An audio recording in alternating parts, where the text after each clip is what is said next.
उसका है क्वेश्चन कि 6 माइक्रोफैरेड के 3 संधारिता यानी कैपेसिटर, ये 500 क्रम का मतलब होता है। यहाँ पर यही खेल था, यहाँ पर ये था कि 500 क्रम का मतलब है कि एक दूसरे के पैरेलल है।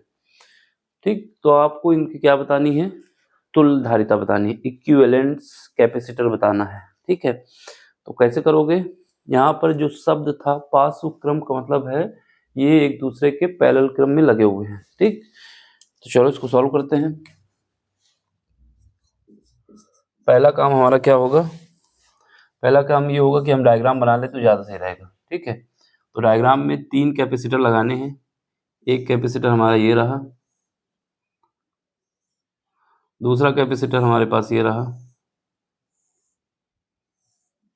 और तीसरा कैपेसिटर हमारे पास ये रहा।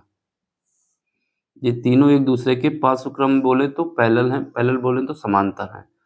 बस हिंदी वालों के लिए दिक्कत थी, बाकी इंग्लिश वालों के लिए क्या था, सेम था, कोई दिक्कत ना आती, क्योंकि उनको पता है कि पैरेलल का मतलब पैरेलल ही होता है।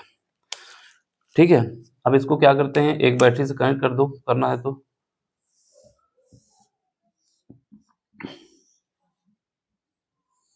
ये कनेक्ट हो गया, ये डायग्राम आपका बन गया। इनकी सबकी जो कैपेसिटेंस की जो कैपेसिटी है ना, ये क्या है, 6 माइक्रोफैरेड की है। कितनी है, 6 माइक्रोफैरेड। इसकी भी 6 माइक्रोफैरेड और इसकी भी 6 माइक्रोफैरेड। अब हमें इनका तुल्य निकालना है। तुल्य निकालने का मतलब होता है इन सब को रिप्लेस करके एक अलग से लगा दिया जाए जो इन्हीं सब की कैपेसिटी के इक्वल हो। ठीक है, तो यहाँ पर समांतर क्रम में जो फार्मूला होता है या फिर याद होना चाहिए, समांतर क्रम में जिसको इन्होंने लिख के दिया है 500 क्रम, 500 क्रम।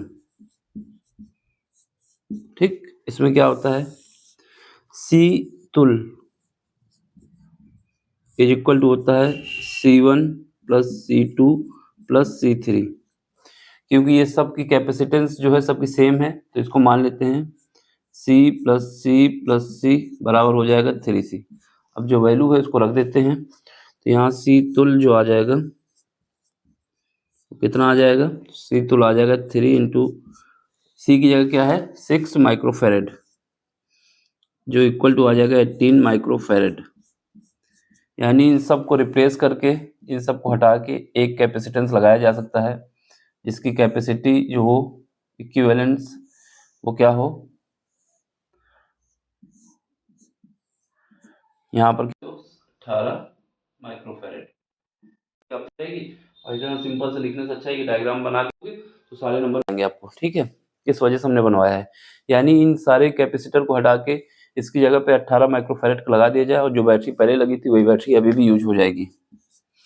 ठीक है, कोई अंतर नहीं आएगा। तो यही आपसे पूछा गया है। अगर यही आपसे पूछता कि सीरीज में बताना है तो क्या हो जाता formula 1 divide by C is equal to 1C1 plus 1C1, sorry 1 divide by C तुल is equal to 1 divide by C1 plus 1 divide by C2 plus 1 divide by C3। तो यहाँ से एलसीएम लेके सॉल्व करना होता। फिलहाल आपसे यही पूछा था। ठीक, अब आपको समझ में आया तो क्या करना है, लाइक करना है, शेयर करना है, सब्सक्राइब करना है और अपना सपोर्ट देना है हमको, जिससे हम इस चैनल को आगे कंटिन्यू करते रहें। ठीक है, चलो मिलते हैं अगले लेक्चर में। Thank you for watching.